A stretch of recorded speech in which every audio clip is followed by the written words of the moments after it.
Walton Washing Machine. Simplifying life with hassle-free washing. স্বজনদের সাথে ঈদ উদযাপনে ট্রেনে রাজধানী ছাড়ছেন অনেকে। কমলাপুর রেলওয়ে স্টেশনে দেখা গেছে ঘরমুখো মানুষের ভিড়। সেখানে আছেন সহকর্মী লাবণী গুহ। তার কাছ থেকে জানবো ট্রেনে ঈদ যাত্রার সবশেষ তথ্য। লাবণী, কমলাপুরে ঘরমুখো মানুষের চাপ কেমন এবং সব ট্রেন কি সময় মতো ছাড়ছে কিনা আমাদেরকে জানাবেন। নুজাত, ঘরমুখো মানুষের যে ভিড় সেটা আজকে সকাল থেকে কমলাপুর রেল স্টেশনে এসে আমরা দেখতে পেয়েছি। অনেক সকাল থেকেই পরিবার পরিজন নিয়ে বিভিন্ন মানুষ এসেছেন, কর্মজীবী মানুষ এসেছেন যারা রাজধানী ঢাকা ছাড়বেন প্রিয়জনের সাথে ঈদ উদযাপন করতে। আসলে বছরের এই দুটি সময়, এই দুটি ঈদই তো কর্মমুখী মানুষরা সময় পান নারীর টানে বাড়িতে ফিরে যাবার জন্য। আমরা যেটা দেখেছি যে সকালবেলা যে সমস্ত ট্রেনগুলো ছিল, রংপুর এক্সপ্রেস থেকে শুরু করে আর বেশ কয়েকটি ট্রেন, সেগুলো সময় মতোই ছেড়ে গেছে এবং কোনো ট্রেনেরই সময় বিপর্যয় বা শিডিউল বিপর্যয় যেটাকে বলে সেটা এখন পর্যন্ত আমরা জানতে পারিনি।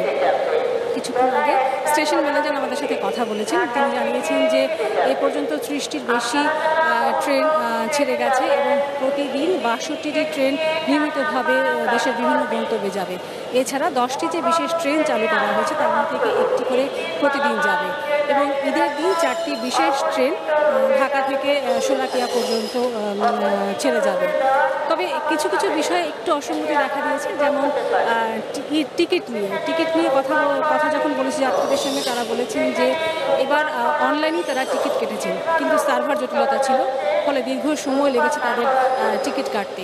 তবে ট্রেনের ভেতরে একেবারে গাদাগাদি করে অনেক ভিড় ছিল। এটার কারণ সম্পর্কে স্টেশন মাস্টার জানালেন যে অনেকে স্ট্যান্ডিং টিকিট 2 ঘন্টা আগে এসে কেটেছেন, তারা অনেকেই সিট পানি এবং যারা আগে এসেছেন তারা তড়িঘড়ি করে আগের ট্রেনটাতে উঠে গেছেন, যার ফলে এত ভিড় লক্ষ্য করা গেছে। আরেকটি বিষয় যে ট্রেনের ছাদে ওঠা বারবার করে নিষেধ করা সত্ত্বেও অনেক যাত্রীকেই আমরা দেখেছি যে ট্রেনের ছাদে উঠতে এবং নামতে। এ বিষয়ে রেল স্টেশনে কর্মরত যারা নিরাপত্তা কর্মীরা ছিলেন তারা বারবার নিষেধ করছিলেন যাতে যাত্রীরা ট্রেনের উপরে ছাদে উঠে ভ্রমণ না করেন। তারপরেও অনেক যাত্রীকেই দেখা গেছে যে তারা ট্রেনের ছাদে করে ভ্রমণ করছেন। আর এই মুহূর্তে রেলওয়ে উপদেষ্টা আছেন সমগ্র বিষয়টি পরিদর্শন করতে। নুজাত। লাবণী, আপনাকে ধন্যবাদ।